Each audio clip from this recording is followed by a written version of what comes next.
Hello everybody, B-bars, you know the history of yours. Here's my old glider. I fly old gliders. I've never been able to afford a really good one. I always fly second hand, and at the moment second hand ones like what I want are old. B-bars. Right, I was looking at my B-bar. It's been bent and bent and bent. We're out of wheels on. It also come from a training school, so you can imagine the abuse it's had. Now if you look, there's a bolt there, and if you shake the bar, it sounds like there's a wire inside. Okay, now where does that wire fix? Obviously from that bolt to the bolt on the opposing side. Now between that bolt and the outside edge, there's an insert. Is it a solid insert or is it just a bolt? Have a look at the picture there. If that is how it is, and it is a solid insert, it'd be quite safe, but I don't know, and I racked my brain, I'm not sure. Sorry about my throat, I just had my tea. I find it hard to speak after I've had a big meal. Right, if you go online, I don't know the name of the site, but I keep it in my favourites. There's a piece I come across, this guy describing how they fit safety wires inside the B-bars and the A-frames.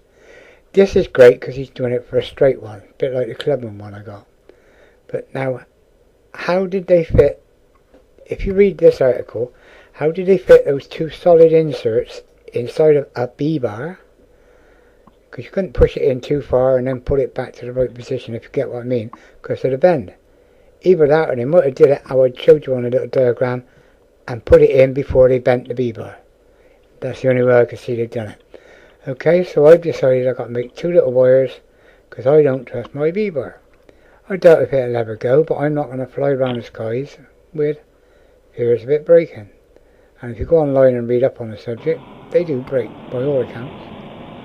So here's my answer. I'm making these lovely little wires, 6.5 inches long, which is the distance from that bolt with the insert, the safety wire on, to the outside hole which fixes to the A-frame. So I made this little wire, and there's my A-frame, and it goes on that bolt and then lays flat along the outside, and it goes over the hole. That's the hole where it fixes to the A-frame. Now it's taped in position, and there it is. The bolt goes in and out quite easily, so there's no extra effort when I rig the glider.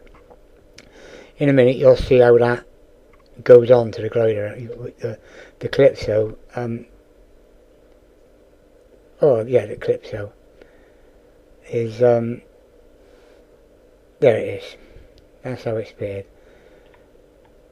Pin goes in, the bar goes in through the sleeve still to fix in place, but the outside, that stays on the outside and is captivated by the pin on this side, pin on the other side. Now that still leaves room for the pin to go in. There you go, and that's all held there safely. So now I doubt this bar will ever break. If there is no solid insert on the outside, then all I've got is a 1/2 inch of tubing stopping it splitting. And as I say, reading online they do go, so now it's safe. But I think online they're more on about the bend in the B-bar, because when they bend the B-bar it does stress it. And if you've had wheels on your B-bar and it's been bent, and then you put it on the other way round, it bends it back straight, then you bend it, then you put it on the other way round and it bends it straight. I don't know the history, and as I say, this glider come from a school. You imagine abuse it's had. Well, as I was welding away, working away, all my nuts and bolts come for the Calypso, so tomorrow hopefully I should be putting it back together. So keep your eyes on this space.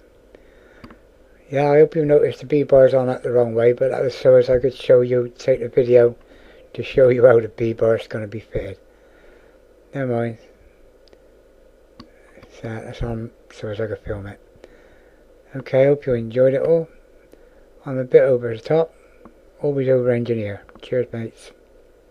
Pete out.